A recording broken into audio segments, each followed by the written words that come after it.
Part 1, The Call of the Source. You are here. Listening. Not by accident. Something inside you, quiet, persistent, has been whispering for a while now. A longing. A question. A memory you can't quite place. It's not a voice in your head, but a resonance in your being. A subtle vibration that says, there's more. More than the routines, the roles, the rush. More than the stories you've been told about who you are and what this life is. You feel it in moments of stillness. In the hush before dawn. In the eyes of someone who sees you without needing words. In the ache of beauty that catches you off guard. This is the call of the source. Not a place. Not a person. Not a doctrine. The source is the origin and the destination. The pulse behind the universe. The intelligence that breathes through all things. And it is calling you, not to believe, but to remember. Let's begin there. Imagine a child standing at the edge of the ocean for the first time. The waves roll in, vast and alive. The horizon stretches beyond comprehension. The child doesn't ask for proof. Doesn't need a theory. They feel it. The immensity. The mystery. The belonging. That's what spiritual experience is. Not an escape from reality, but a deeper immersion into it. A reunion with the fabric of existence. And you don't need to be a mystic or a monk to feel it. You just need to be willing to listen. Because the source is not distant. It's not hidden. It's woven into every breath, every heartbeat, every photon of light. And the call is always present. The question is, are we tuned to hear it? Let me tell you a story. A woman named Clara, mid-40s, mother of 2, corporate strategist. By all accounts, successful. But something was missing. She described it as a hollow hum beneath her achievements. One evening, after a long day, she sat in her car in silence. No music. No phone. Just stillness. And something shifted. She felt a wave of warmth rise through her chest. Not emotional, not physical. Something else. A presence. A knowing. She began to cry, not from sadness, but from recognition. She later told me, it was like the universe remembered me. Like I was never separate. Clara didn't change her job overnight. She didn't move to a mountaintop. But she began to live differently. More attuned. More present. More whole. That's the call of the source. It doesn't demand. It invites. Now, you might be wondering, is this just emotion? Imagination? Wishful thinking? That's a fair question. And it's one we'll explore deeply in the next part, through the lens of science. But for now, let's stay with the experience itself. Because before we analyze, we must feel. There's a reason ancient traditions, from the Vedas to the Tao, from Sufi poetry to indigenous wisdom, speak of a living source. They didn't have particle accelerators or neural imaging. But they had attention. They had awe. They had the courage to listen beyond the noise. And today, we're rediscovering what they knew. Not as superstition, but as a new science of spiritual experience. A way of understanding reality that includes consciousness, connection, and meaning, not as side effects, but as central features. Let's pause here. Take a breath. Not just to oxygenate your body, but to feel the miracle of it. Air entering your lungs. Cells responding. Life unfolding. You are not a machine. You are a symphony of intelligence.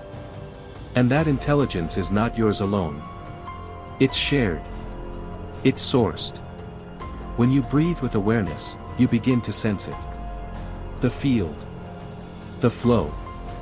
The source. And here's the beautiful truth, you don't need to go anywhere to find it. You just need to come home to yourself. Another story.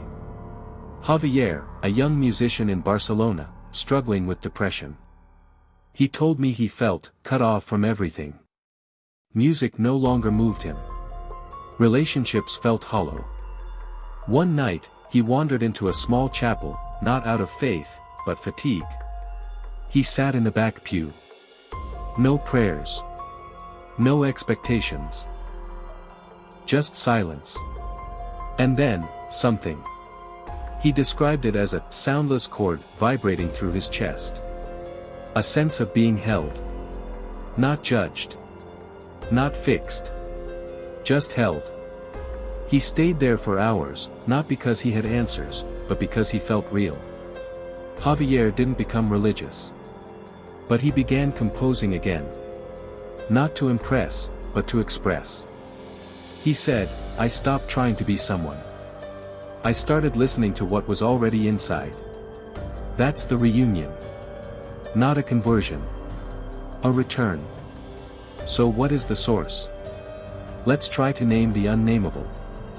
The source is the field of consciousness from which all things arise. It is the intelligence behind evolution, the harmony behind chaos, the love behind form. It is not separate from you. It is you, at your deepest level. When you feel awe, when you sense unity, when you act from compassion, you are in resonance with the source. And this resonance is not mystical fluff. It's measurable.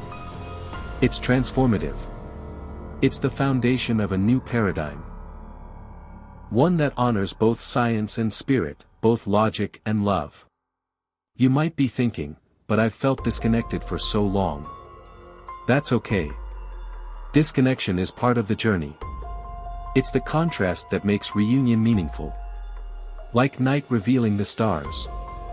Like silence making music possible. The source doesn't punish disconnection. It waits. It whispers. It weaves synchronicities into your path. A book that falls off a shelf. A stranger's smile. A dream that won't let go. And when you respond, when you say yes, even quietly, the path begins to unfold. Let's make this practical. Tonight, before sleep, try this. Lie down. Place your hand on your heart. Close your eyes. And ask, not with words, but with feeling, what is calling me? Don't force an answer. Just listen. You might feel warmth. You might see an image. You might feel nothing at all. That's okay. The act of asking is the beginning. The tuning. The reunion. Do this for a week. Not as a ritual, but as a relationship. You're not performing. You're returning. One last story. An elderly man named Samuel, retired physicist, once told me, I spent my life studying particles. But it was in my garden, watching a bee land on a flower, that I understood the universe. I asked him what he meant. He said, there was no separation. The bee, the flower, the sunlight, my breath, it was all one movement. One intelligence. One source. He smiled. And it wasn't theoretical. It was love.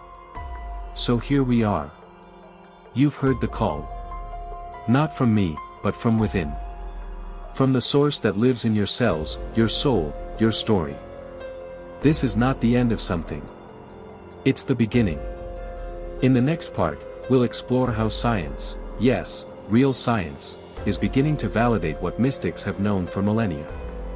We'll dive into quantum fields, consciousness studies, and the emerging understanding that reality is not just material, it's meaningful. But for now, let this settle. You are not alone. You are not broken. You are not separate. You are being called. And the source is already listening. Part 2, The Science of Connection. You're still here. Listening. That means something. It means the call of the source stirred something in you, and now, you want to understand. Not just feel, but know. You want to bridge the mystical and the measurable. The spiritual and the scientific. You want to walk with both feet, one in wonder, one in reason. So let's do that. Let's explore how the latest discoveries in physics, neuroscience, and consciousness studies are not disproving spiritual experience, but illuminating it. Validating it.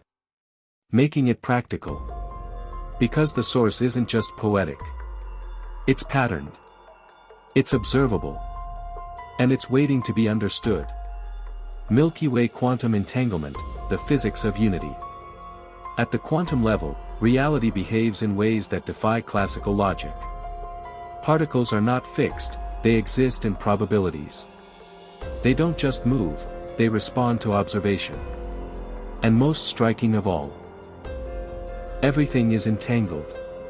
Entanglement means that two particles, once connected, remain connected, no matter how far apart they are. Change one, and the other responds instantly. Across space. Across time. Sound familiar? It's the scientific mirror of spiritual unity. The idea that all things are interconnected. That consciousness is not confined to the brain, but woven into the very fabric of reality. This isn't metaphor. It's physics. Brain neuroscience and the dissolution of the self. For decades, the brain was seen as a machine. Input, processing, output. But now, we know it's more like a symphony, fluid, adaptive, relational. Studies on long-term meditators show increased activity in the default mode network, which governs self-awareness and empathy. But here's the twist, during deep spiritual states, this network quietly dissolves. The sense of separate self fades. What remains is presence. Unity. Flow. This isn't just poetic, it's measurable. And it's not limited to monks or mystics. Ordinary people, like you, can access these states. Through breath, attention, intention. Through tuning into the source. Globe with meridians, the field of consciousness. Many scientists now speak of a unified field underlying all physical phenomena. It's not just theoretical, it's the basis of string theory, quantum gravity, and even consciousness models. But what if this field isn't just physical? What if it's aware? That's the question posed by thinkers like Ervin Laszlo, Rupert Sheldrake, and Nassim Haramein. They suggest that consciousness is not a byproduct of matter, but the ground of being itself. That the universe is not a machine, but a mind. Laszlo calls it the Akashic field, a cosmic memory field that stores and transmits information across time and space. A kind of universal internet, but made of consciousness. And when you meditate, pray, or enter flow, you're not just calming your mind. You're logging in. Open book case study. The engineer who heard the silence. Let me tell you about Marco, a systems engineer in Milan. Rational, skeptical, brilliant. He never considered himself spiritual. But one day, while hiking alone in the Dolomites, he stopped to rest. No phone. No signal. Just wind and stone. And something happened. He described it as a silence that wasn't empty. It was full. Alive. He felt his thoughts dissolve, not in confusion, but in clarity. He said, it was like the mountain was thinking through me. When he returned, he couldn't shake the feeling. So he began reading, physics, mysticism, meditation. He started practicing breathwork. And slowly, his life changed. Not dramatically, but deeply. He told me, I used to design systems. Now I live in one. DNA, epigenetics, and the power of intention. Let's go deeper. Epigenetics shows us that genes are not fixed. They respond to environment, emotion, even belief. Your thoughts can influence your biology. Your intention can shape your cells. Dar.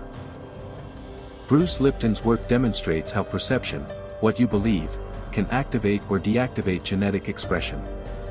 This isn't magic. It's molecular.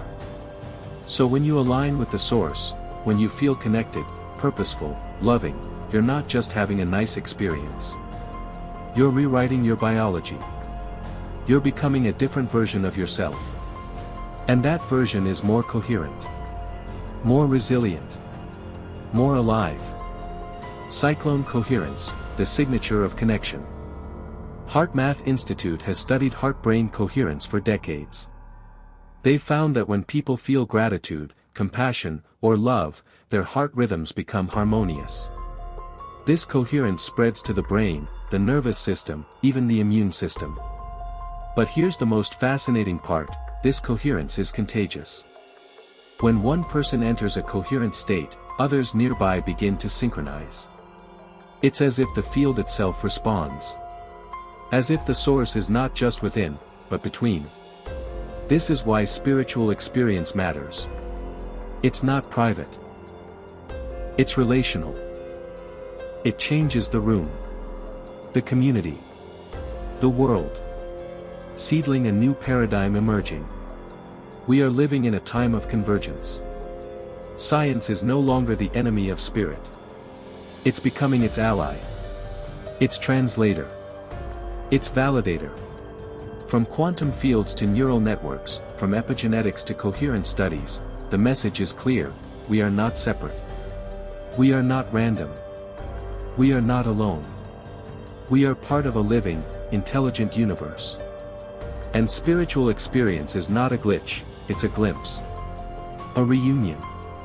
Headphone, try this, a simple coherence practice. Sit quietly. Place one hand on your heart. Breathe slowly. As you inhale, imagine light entering your chest. As you exhale, imagine that light expanding into the room. Now, think of someone you love. Not with words, just with feeling. Notice what happens. Your heart rhythm begins to stabilize. Your brainwaves shift. Your body relaxes. You are entering coherence. You are tuning to the source. Do this daily. Not as a task, but as a tuning. You're not trying to escape life. You're learning to live it more deeply. Glowing star, closing this chapter. You've just walked through the bridge, between science and spirit. Between data and depth. Between knowing and being. And now, you're ready for the next step. In part 3, we'll explore how to experience the flow of the source directly.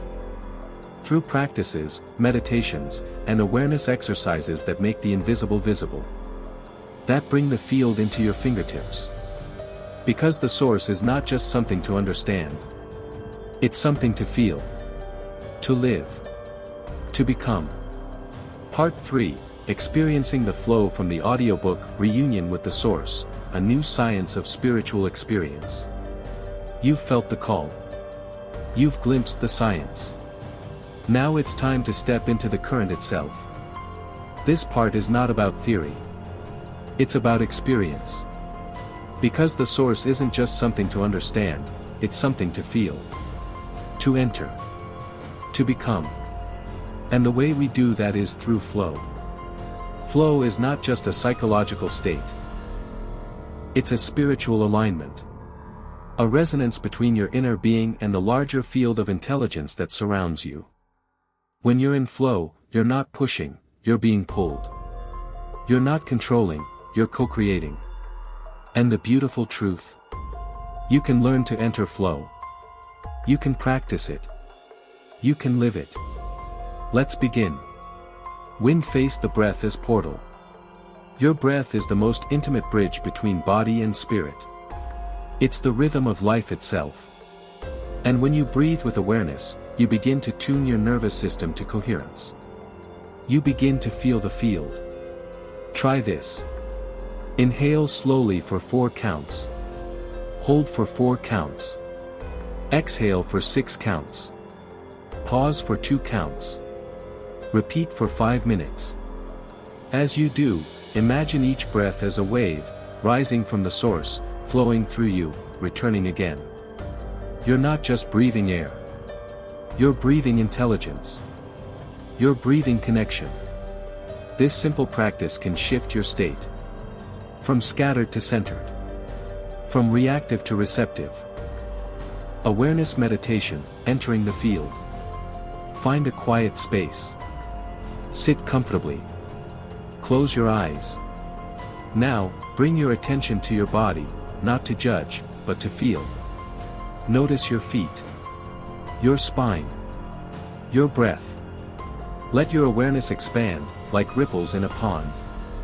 Then ask, silently, what is here, beyond thought? Don't answer. Just listen. You may feel a subtle vibration. A spaciousness. A presence. That's the field. That's the source. Not outside you, but within and around you. Stay here for 10 minutes. Let yourself be held. Artist palette creative flow, the source in motion. Flow doesn't only happen in silence. It happens in creation. Think of a time you were writing, painting, dancing, speaking, and you lost track of time. You weren't thinking. You were being. That's flow. That's source moving through you. To cultivate this, choose a creative activity you love. Set a timer for 20 minutes. Let go of outcome. Let intuition lead. Whether it's journaling, sketching, cooking, or singing, don't try to be good. Try to be true. Let the source express through your hands, your voice, your choices. You'll feel it. That subtle joy. That quiet certainty. That's the reunion. Herb nature immersion, the living mirror. Nature is not scenery. It's sanctuary. It's the living mirror of the source. Go outside. Leave your devices. Walk slowly. Listen deeply. Notice the patterns, the spiral of a leaf, the rhythm of birdsong, the dance of light on water. These are not random. They are expressions of the same intelligence that breathes through you. Touch a tree. Feel the sun. Let yourself be part of the ecosystem, not as observer, but participant. This is not romanticism. It's reality. And it's healing. Open book case study, the teacher who found flow in silence. Elena, a high school teacher in Madrid, was burned out. Overwhelmed. Disconnected. She began practicing breath awareness during her lunch breaks, just 5 minutes a day. At first, nothing happened. But after 2 weeks, she noticed something. Her reactions softened. Her students responded differently. She felt more present, less drained. Then one day, while walking home, she felt a wave of peace. Not tied to any event, just a quiet joy. She said, "It was like the world exhaled, and I was part of it." Elena didn't change her job. She changed her relationship to life. She entered flow. Compass micro-practices for daily alignment. You don't need hours of meditation to feel the source. You need moments of presence. Here are a few. Source pause. Before sending a message or making a decision, pause. Breathe. Ask, am I aligned? Gratitude glance. Once a day, look at something ordinary, a cup, a cloud, a hand, and feel gratitude. Listening ritual. When someone speaks, listen not just to words, but to energy. Feel the field between you. These tiny shifts create coherence. They tune your life to the source. The flow state is a gateway. When you enter flow, you're not escaping reality. You're entering a deeper version of it. You become more intuitive, more creative, more compassionate. You make better decisions. You feel more alive. And most importantly, you remember. You remember that you are not separate. You are not random. You are not broken. You are a channel. A vessel. A living expression of the source. Headphone try this, flow activation visualization. Close your eyes. Imagine a stream of light descending from above, soft, warm, intelligent. It enters your crown. flows through your spine, expands into your heart. Now imagine this light moving through your hands, your voice, your thoughts. Say silently, I am in flow. I am in source. I am home. Feel it. Let it move you. Glowing star closing this chapter. You've tasted the flow. You've felt the field. You've practiced the reunion. And now, you're ready to hear the stories. To witness how others, just like you, have experienced the source in their own lives. In part 4, we'll explore real-life journeys of reunion. From artists to healers, skeptics to seekers. You'll hear how the source called them, moved through them, and transformed them. Because your story is part of theirs. And theirs is part of yours. Part 4, Stories of Reunion from the audiobook, Reunion with the Source, a new science of spiritual experience. You've felt the call. You've explored the science. You've practiced the flow. Now it's time to witness the reunion. Because spiritual experience isn't just theory or technique, it's story. It's lived. It's embodied. And when we hear how others have touched the source, something awakens in us. A recognition. A remembering. In this part, I'll share real stories, diverse, raw, luminous. Stories of people who didn't set out to be spiritual, but who found themselves swept into something deeper. Something real. Something that changed everything. Let's begin. Sunrise, the artist who painted the silence. Lucia was a painter in Seville. Her work was bold, expressive, but she felt stuck. Her colors dulled. Her inspiration dried. She told me, I was painting noise. Not truth. One morning, she sat by the Guadalquivir River, sketchbook closed. Just watching. Listening. And then, something shifted. She described it as the silence that had shape. A presence. A pulse. She began to sketch, not from thought, but from feeling. Her hand moved without planning. The lines curved like breath. That painting became her most celebrated work. But more importantly, it became her turning point. Lucia began meditating. She started painting with her eyes closed. She said, I stopped trying to express myself. I started letting the source express through me. Her art changed. Her life changed. And she never looked back. The businessman who found God in a taxi. Ravi was a tech entrepreneur in Singapore. Fast-paced, high stakes, always on. He didn't believe in anything he couldn't measure. One night, after a failed pitch, he got into a taxi. The driver was humming softly, an old Hindi devotional. Ravi didn't understand the words, but something in the melody pierced him. He began to cry.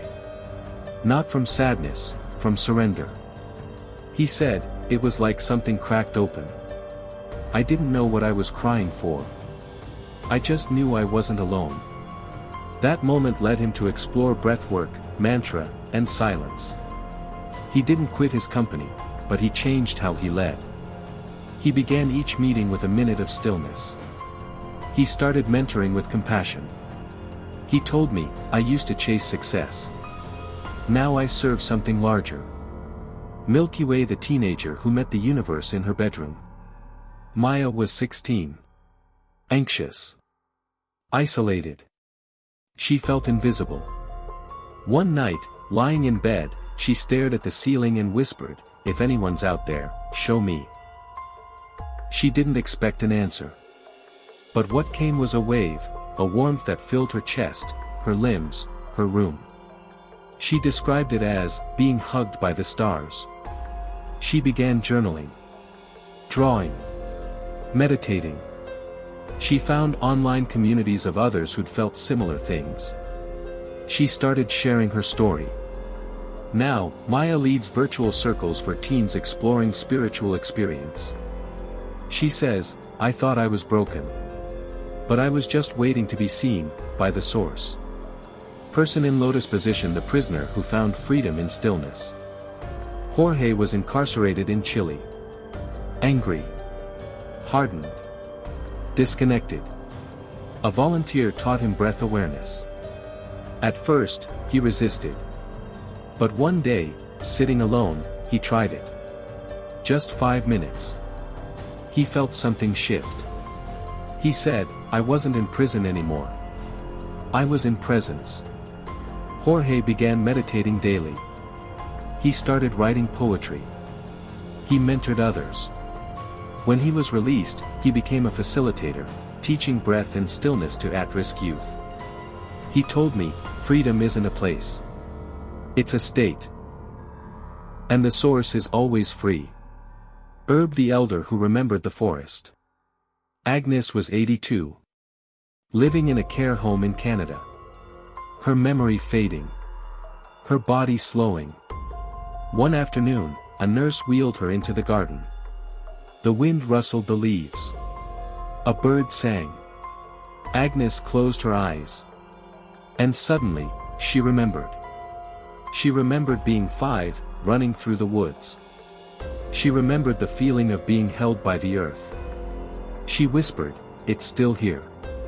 From that day on, she asked to be taken outside daily.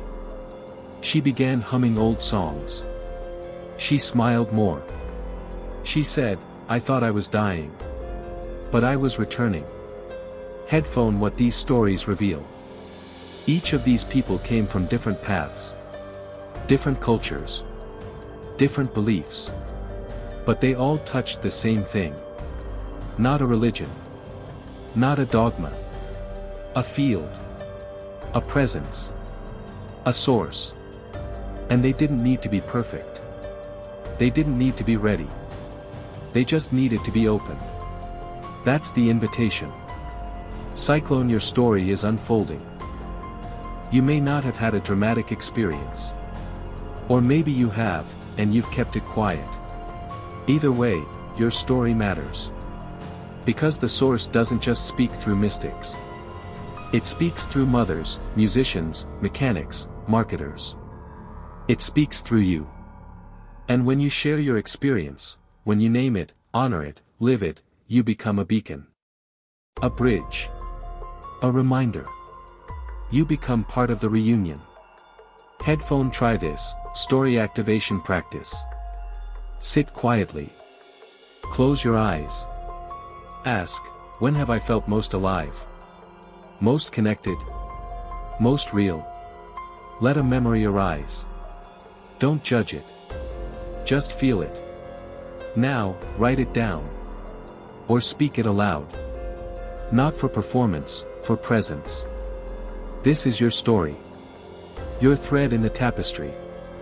Your reunion. Glowing star closing this chapter. You've heard the stories. You've felt the resonance. You've remembered your own. And now, you're ready to live it. In part 5, we'll explore how to integrate this connection into daily life. How to make decisions, build relationships, and create from the source, not just occasionally, but consistently. Because the reunion isn't a moment. It's a movement.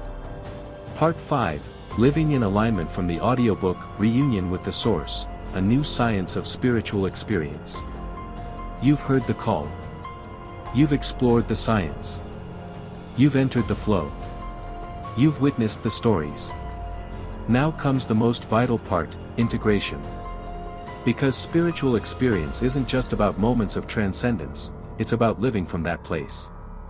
It's about bringing the source into your choices, your relationships, your work, your words.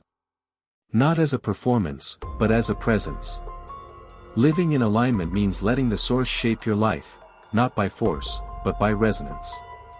It means asking, in every situation, what would love do here? What would wisdom say? What would the field want to express through me? Let's explore how. Compass alignment begins with attention. The first step is simple, but profound. Pay attention. Not just to what's happening around you, but to what's happening within you. Your body. Your breath. your emotions, your intuition. When you feel tension, pause. When you feel joy, expand. When you feel resistance, listen. This is not self-absorption. It's self-awareness. And it's the foundation of alignment. Because the source doesn't shout. It whispers. And attention is how we hear it. Speech balloon speaking from the field. Words carry energy. They shape reality.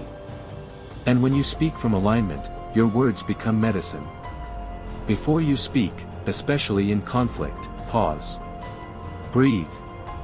Ask, am I speaking from fear, or from flow? From ego, or from essence? You'll feel the difference. Aligned speech is clear, kind, and true. It doesn't manipulate, it liberates. It doesn't defend, it reveals. Try this, once a day, speak a truth you've been holding back. Not to provoke, but to connect. You'll feel the field move through your voice. Handshake relationships as mirrors of the source. Every relationship is a mirror. A teacher. A portal. When you're aligned, you stop trying to fix others. You start seeing them. Feeling them. Loving them, not for who you want them to be, but for who they are. This doesn't mean tolerating harm. It means responding from clarity, not reactivity. Try this, in your next conversation, listen without preparing your reply. Just be with the other. Feel the field between you. You'll notice something magical, the source speaks through connection. Briefcase work is sacred expression. Your job may not feel spiritual. But it can be. Whether you're coding, cooking, caregiving, or creating, your work is a canvas. And when you approach it with intention, it becomes a transmission. Ask, what energy am I bringing to this task? What impact am I creating? What truth am I expressing? Even mundane tasks, emails, spreadsheets, errands, can become sacred when done with presence. Try this, before starting work, take 1 minute to tune in. Breathe. Align. Dedicate your effort to something larger than yourself. You'll feel the shift. You'll feel the source. Person in lotus position daily practices for living in alignment. Here are a few simple rituals to keep you tuned. Morning alignment, before checking your phone, sit quietly. Ask, what energy do I want to embody today? Source check-in, at midday, pause. Breathe. Ask, am I in flow? What needs to shift? Evening integration, before sleep, reflect, where did I feel most connected today? Where did I resist? What did I learn? These practices don't take time, they give time. They create spaciousness. They invite the source into your schedule. Open book case study, the mother who found alignment in chaos. Isabel, a mother of 3 in Lisbon, felt overwhelmed. Her days were a blur of tasks, tantrums, and exhaustion. She began practicing micromeditations, 30 seconds of breath before responding to her children. She started journaling 1 line each night, where did I feel the source today? Slowly, her life changed. She said, the chaos didn't disappear. But I stopped fighting it. I started flowing with it. Her children noticed. Her partner noticed. She became a lighthouse, not by controlling, but by aligning. Seedling living in alignment is a practice, not a perfection. You will forget. You will react. You will fall out of flow. That's okay. The source doesn't demand perfection. It invites presence. And every moment is a chance to return. When you forget, remember. When you react, recenter. When you fall, feel the ground, and rise. This is the path. Not linear. Not flawless. But real. Headphone try this, alignment invocation. Close your eyes. Place your hand on your heart. Say silently, I am a vessel of the source. I align with truth, love, and flow. May my thoughts, words, and actions reflect the field. May my life become a living reunion. Feel it. Let it guide you. Glowing star closing this chapter. You've learned how to live from the source. Not just in meditation, but in motion. Not just in silence, but in speech. Not just in solitude, but in relationship. And now, you're ready for the final part. In part 6, we'll synthesize everything. We'll explore how this new science of spiritual life transforms perception, creativity, and purpose. We'll look ahead, into what's possible when humanity remembers the source. Because this isn't just your journey. It's ours. Part 6, The New Science of Spiritual Life from the Audiobook, Reunion with the Source, A New Science of Spiritual Experience. You've come far. You've heard the call. You've explored the science. You've entered the flow. You've witnessed the stories. You've begun to live in alignment. Now, we arrive at the synthesis. The integration. The vision forward. This is not the end, it's the beginning of a new way of seeing, being, and creating. A new science of spiritual life. One that honors both the measurable and the mystical. One that invites you to live not just as a person, but as a portal. Let's step into it. Microscope from observation to participation. Traditional science observes. It measures. It categorizes. But the new science of spiritual life participates. It recognizes that consciousness is not outside the experiment, it is the experiment. That the observer affects the observed. That reality is not fixed, but fluid. This shift changes everything. It means your thoughts matter. Your emotions shape outcomes. Your presence influences the field. You are not a passive witness. You are a co-creator. Milky Way consciousness as the ground of reality. More and more scientists are asking, what if consciousness isn't a product of the brain, but the foundation of the universe? This idea isn't fringe anymore. It's emerging in quantum biology, panpsychism, and integrated information theory. It's being explored in labs, conferences, and peer-reviewed journals. And it echoes what mystics have said for millennia, that the source is not somewhere else, it's everywhere. That awareness is not a side effect, it's the essence. When you live from this understanding, life becomes sacred. Every moment becomes meaningful. Every interaction becomes a dance with the divine. Artist palette creativity as communion. In this new paradigm, creativity is not just expression, it's communion. When you write, paint, speak, or build from alignment, you're not just making things, you're transmitting source. You're channeling intelligence. You're shaping reality. This is why your gifts matter. Not because they're impressive, but because they're alive. They carry frequency. They awaken others. Try this, next time you create, ask silently, what does the source want to say through me? Then listen. Then act. Then share. You'll feel the difference. You'll feel the flow. Compass purpose as resonance. Purpose is not a goal. It's a frequency. It's the feeling of being in tune with something larger. The sense that your life is not random, but rhythmic.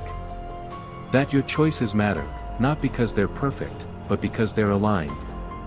You don't need to find your purpose. You need to feel it. Ask, what lights me up? What brings me peace? What makes me feel connected? Follow that. Trust that. Live that. That's purpose. That's source in motion. Open book case study, the scientist who became a mystic. Dr. Helena was a neuroscientist in Berlin. Brilliant. Analytical. Grounded. She began studying meditation for its cognitive benefits. But something unexpected happened, she started having spontaneous experiences of unity. Of light. Of love. At first, she resisted. She feared losing credibility. But the experiences deepened. So she began documenting them, rigorously, honestly. She published a paper on non-local consciousness states. It was controversial. But it opened doors. Now, Helena teaches at the intersection of science and spirit. She says, I didn't abandon science. I expanded it. Her work is shaping a new generation of researchers, ones who honor both data and depth. Seedling the future is embodied. This new science is not abstract. It's embodied. It lives in your breath. Your choices. Your relationships. Your creations. It's not about escaping the world, it's about entering it more fully. With clarity. With compassion. With coherence. You don't need to be perfect. You don't need to be enlightened. You just need to be present. Because the source doesn't require credentials. It requires openness. Headphone, try this, source embodiment practice. Stand or sit comfortably. Close your eyes. Say silently, I am a vessel of the source.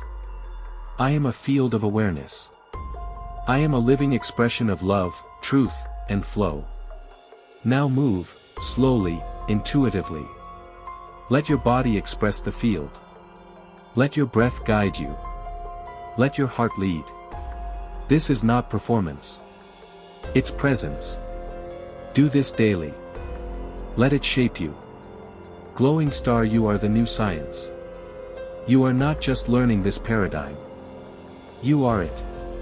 Every time you choose presence over distraction, compassion over reaction, alignment over ambition, you embody the new science. You become a living experiment. A walking transmission. A reunion in motion. And as you live this way, others feel it. They remember. They awaken. This is how the world changes. Not through force, but through frequency. Dizzy, closing the journey. You've walked through 6 chapters. You've felt the call. You've explored the science. You've entered the flow. You've heard the stories. You've lived the alignment. You've become the synthesis. And now, the journey continues. Because the source is not a destination. It's a direction. A devotion. A dance. Keep listening. Keep aligning. Keep creating. You are not separate. You are not random. You are not broken. You are the field. You are the flow. You are the reunion. Let it move through you. Let it shape the world.